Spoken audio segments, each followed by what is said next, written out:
శ్రీ అన్నపూర్ణాదేవ్యై నమః.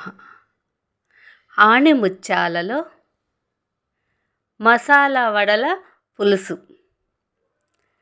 మసాలా వడల పులుసుకి ముందు మసాలా వడల్ని సిద్ధం చేసుకోండి. మసాలా వడల్ని సిద్ధం చేసుకున్న తరువాత టమాటాలు 4 మసాలా వడలు, తిరగమాత వేసేందుకు పోపు దినుసులు, జీలకర్ర, ఆవాలు, జీలకర్ర, కొంచెం మెంతులు, పచ్చెనగపప్పు, మినప్పప్పు, పోపు దినుసుల్ని రెడీ చేసి పెట్టుకోండి. ఆనియన్స్ 2 ఆనియన్స్, 4 టమాటాలు, 2 పచ్చిమిర్చి కట్ చేసి పెట్టుకోండి.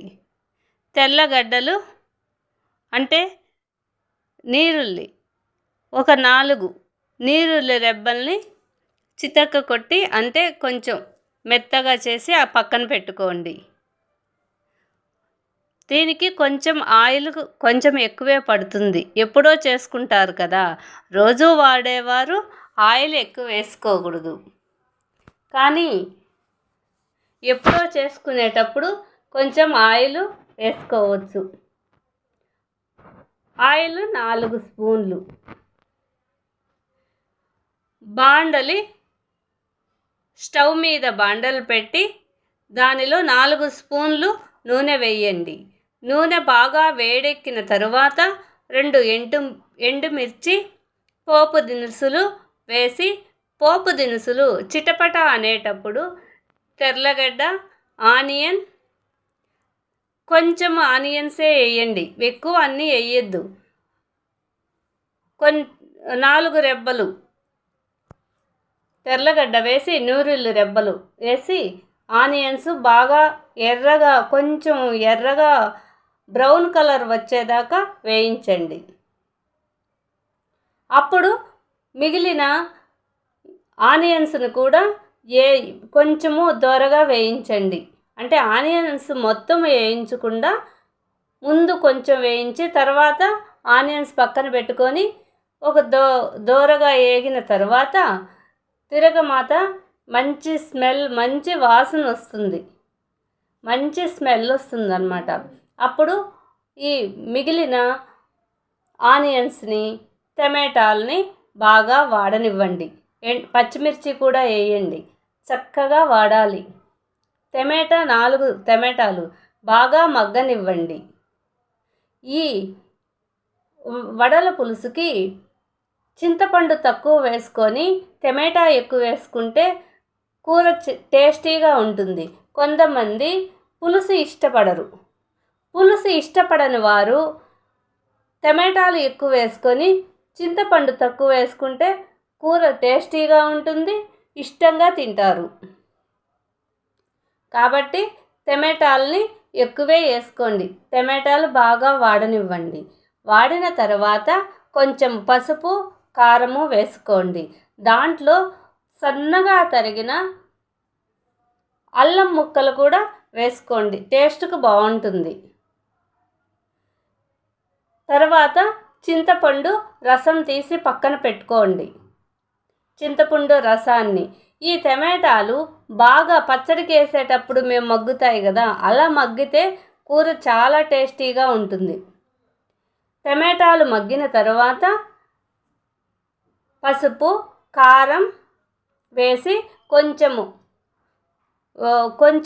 ఒక 2 నిమిషాలు వాడిన తర్వాత చింతపండు రసం పోయండి.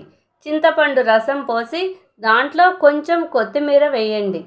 లాస్ట్లో కొత్తిమీర మరలా కొంచెం వేసుకోండి. ఈ కూర పులుసులు తినని వారికి కూడా చాలా ఇష్టంగా తింటారు. ఈ వడల పులుసు మామూలుగా చాలామంది తింటారు, కానీ కొంతమంది పెద్ద ఇష్టపడరు.